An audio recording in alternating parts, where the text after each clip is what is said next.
When something like this happens on the interstate, every minute matters.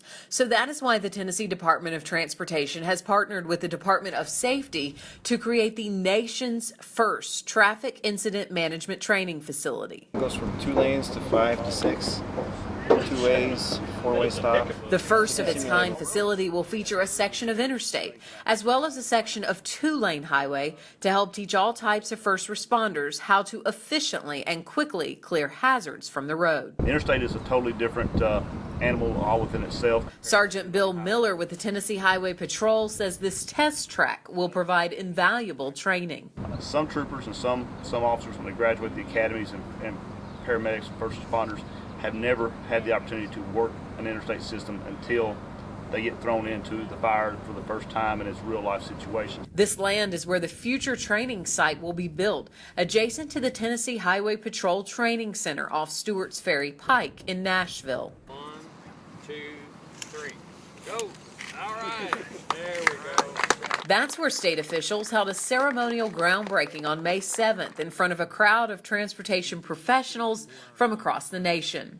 Colonel Tracy Trott with the Tennessee Highway Patrol spoke about how this big idea started small. We had a small idea, but we knew 200 or 300 feet would cost $200,000 or $300,000.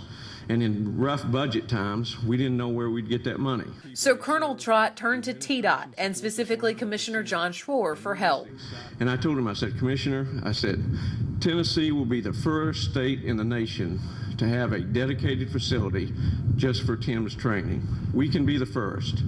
And he looked at me and he said, we'll get that done. We'll find the money. TDOT applied for and received Federal Highway Safety Improvement Project funds, which will cover 90% of the nearly $1 million cost to build. Commissioner Schroer's main goal is to do whatever it takes to save lives on Tennessee's highways. And about a year after I was commissioner, one of our first responders, one of our help truck operators, a gentleman by the name of Bob Nowicki, was killed in Memphis. Nowicki was a retired New York police officer. He had served in Afghanistan and had a wife and 4 children.